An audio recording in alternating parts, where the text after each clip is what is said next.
Сәлеметсіңдер ме, балалар? Здравствуйте, ребята!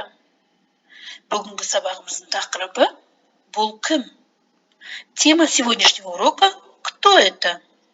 Балалар, сабағымыздың жаңа сөздерімен танысайық.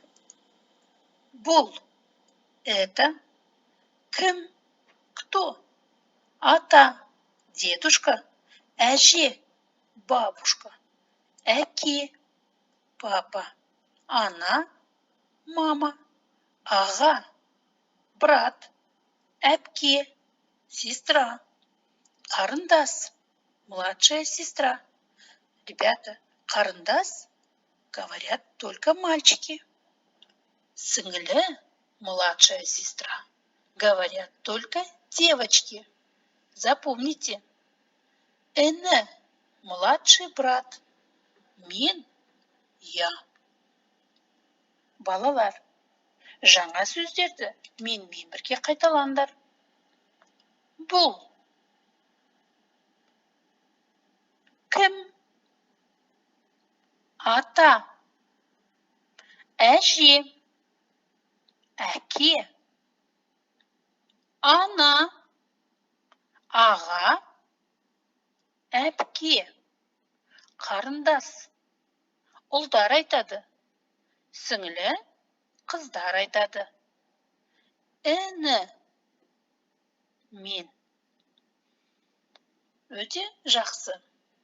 Балалар, осы сөздерді қолдана отырып, сұрақтарға жауап берейік. Үлгіге назар аударыңдар. Бұл кім? Бұл менің інім. Ал енді алдыларыңыздағы суретке қарап отырып, сұрақтарға жауап беріңдер. Бұл кім? Бұл менің әпкем. Бұл кім? Бұл менің ағам. Бұл кім? Бұл менің атам. Бұл кім? Бұл менің әжем. Бұл кім? Бұл менің анам. Бұл кім? Бұл менің әкем. Өте жақсы. Хорошо, ребята. Мы на вопрос «Бұл кім? Кто это?» ответили. Бұл менің әпкем, старшая сестра. Бұл менің ағам. Это мой брат. Бұл менің атам. Это мой дедушка. Бұл менің әжем. Это моя бабушка. Бұл менің анам. Это моя мама. Бұл менің әкем. Это мой отец. Ребята, чтобы сказать «мой дедушка», обязательно надо добавить к слову окончание «м». Ребята, запомните, с местоимением «менің» дружит окончание «м». Они лучшие друзья. И вы их не должны путать.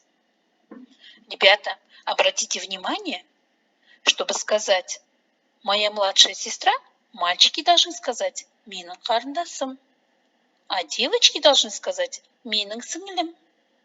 Это нужно запомнить. И главное, не перепутать. Балалар, келесі тапсырмада мен сендердің ережені қалай түсінгендеріңді тексеремін. Ребята, а теперь я хочу проверить, как вы поняли правила. Вместо точек вы должны поставить правильное окончание. А потом проверить. Ата, дедушка, менің атам. Мой дедушка. Әже, бабушка. Менің әжем. Жақсы. Келесі сөз аға, брат. Менің ағам. Дұрыс. Әпке, сестра. Менің әпкем. Өте тамаша. Сіңілі. Ребята, Давайте сразу определимся. Сіңілі. Слово сіңілі кто будет говорить? Только девочки. А қарындас будут говорить мальчики.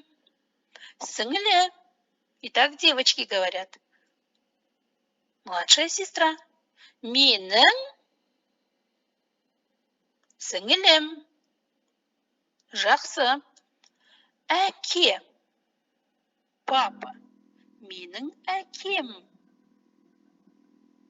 Жақсы. Мой папа. Ана. Мама. Менің анам. Дұрыс. Іні. Младший брат. Менің інім. Жақсы. Ал енді ұлдар айтады. А теперь говорят мальчики. Қарындас. Младшая сестра. Менің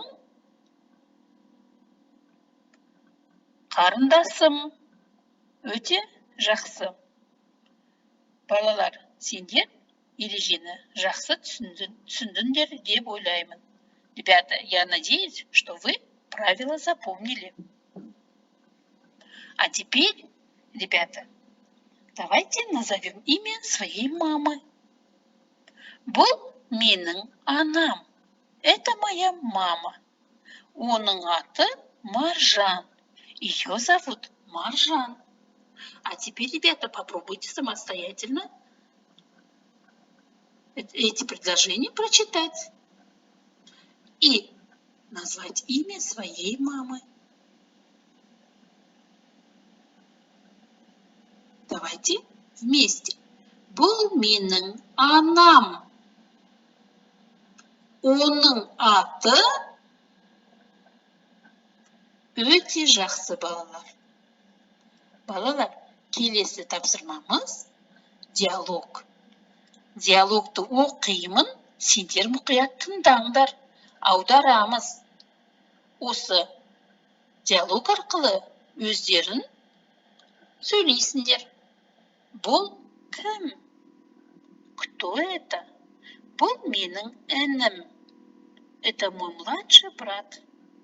Оның аты кім? А как его зовут? Оның аты Арман. Его зовут Арман.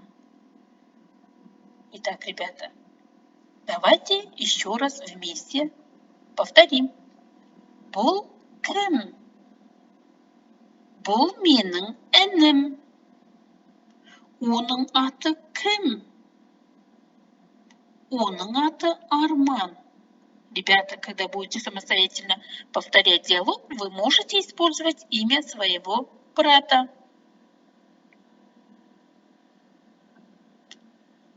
Өте жақсы.